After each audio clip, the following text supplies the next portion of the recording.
এখনই আমি তোমার বাড়িটা ছেড়ে চলে যাব, এক মুহূর্ত আমি দেরি করবো না। হরনাথ, কি বলছিস মা? বাড়ি ছেড়ে কোথায় যাব? জানিস মা, আমি যখন বাইরে থেকে ঘরের মধ্যে প্রবেশ করছিলাম, তোর অপমানের কথাগুলো আমি শুনতে পেয়েছিলাম। এই অপমানটাকে আমি সহ্য করতে পারিনি মা, তাই এখানে থাকা আমার পক্ষে সম্ভব নয়। চল মা, দিনের আলো নিত্যে না নিত্যে অনেক দিন তৈরি করার স্বাদের এই বসত মাটি, এই বসত মাটিটাকে ছেড়ে চলে যেতে হবে। এইটা ভালো না, এইটা ভালো না। আমার বাড়ির চাবিটা আমরা চলে যাচ্ছি, আমরা বাড়ি ছেড়ে চলে যাচ্ছি। তোমার কদর্য কথাগুলো, অতারির কথাগুলোকে আর করোনা হলো না। আমি হাত আমরা তাড়াতাড়ি এখানে থেকে এখান থেকে চলে যাব, আমরা এখানে আর থাকবো না। কি হচ্ছে বলো? আর কোথায় যাবো? পথে পথে চলে যেতে হবে। ওরে মা, বিশ্বাস যখন বিশ্বাসঘাতকতা করে, তখন ঘরের গায়ে বাড়িয়ে নামটা কি বল? চলবো আমরা এখান থেকে চলে যাই।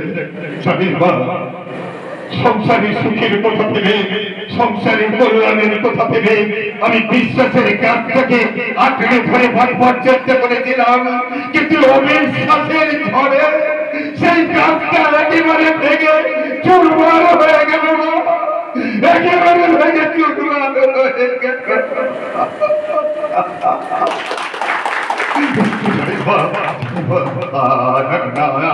আমি কোনো ভুল করিনি মা। আমি জানি আমার সারা জীবনে সঞ্চিত বিশ্বাসটাকে তোর দাদার কাছে আমি গচ্ছিত রেখেছিলাম। তখনও ভাবিনি আমার এই সারা জীবনে গচ্ছিত বিশ্বাসটা এই অমাবস্যার অন্ধকারের মতো অবিশ্বাসের জোর মধ্যে আস্তে আস্তে করে হারিয়ে যাবে।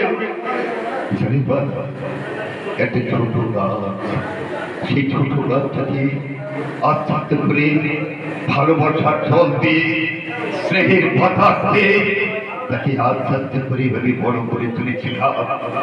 সে মহিল হবে। আমি ভেবেছিলাম জানিস মা, এই গাছ থেকে ন্যায়, সত্য, শান্তির ফল ফলবে। কিন্তু জানিস মা, শান্তির ফল ফলেনি। আমার বিশ্বাসটা সেখানে চলে গেছে। পরেছে বিষ ফল, আর সেই বিষ ফলটাকে আমি নির্গন্ধ হয়ে গেছি মা।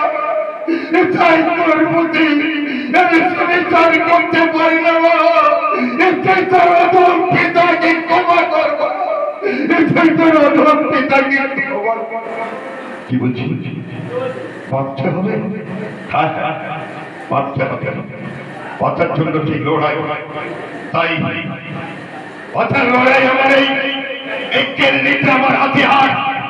আমি এই কেল্লি সকাল থেকে সন্ধ্যে পর্যন্ত বাজারে, স্টেশন বাজার থেকে হাটে বাজারে, পথে ঘাটে আমি চা ফেরি করবো।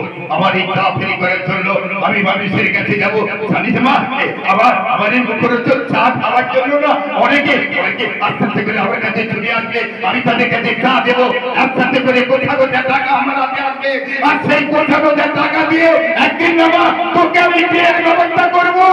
জানি মা, এটা তোর বিয়ে হয়ে যায় বলে না, তুই সংসারই হবে, সন্তান হবে। দাদু বলে গলা জড়িয়ে ধরবে, বলো দাদু তুমি ভালো ভালো হো, তুমি ঘোড়া হো। আমি তাকে নিয়ে দাদু রাখি এক প্রান্ত থেকে আনন্দের মধ্য দিয়ে করে ঘুরে বেড়াতে থাকতাম। এই কাঁদছি তো চোখে জল কেন? না না কাঁদিস না, কাঁদলে না এই গৃহস্থের অমঙ্গল হয়ে যাবে। না না আমি কাঁদবো না, তুইও কাঁদবি না। মনে পড়ে ভূমিকার কথা, ওই দেখ তোর মার স্মৃতি, আজকে তার স্মৃতি, ওখান থেকে সেইকে বলার জন্য আমার দিকে তাকে বলছে, কি গো তুমি যে আমাকে কথা দিয়েছিলে সেই কথা তুমি রক্ষা করতে পেরেছ?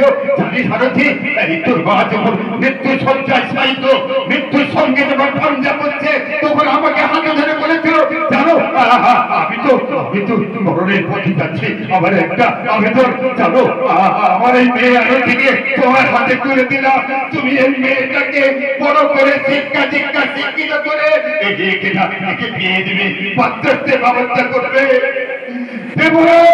আমি বললাম না আমি বাবা আমার মেয়ের ব্যবস্থা করতে বললাম না আমি বললাম না তুই করবো না আমি করবো না এই জায়গা আমি হাসি ঠিক করবি না আমি গেছি না আমি গাইছি না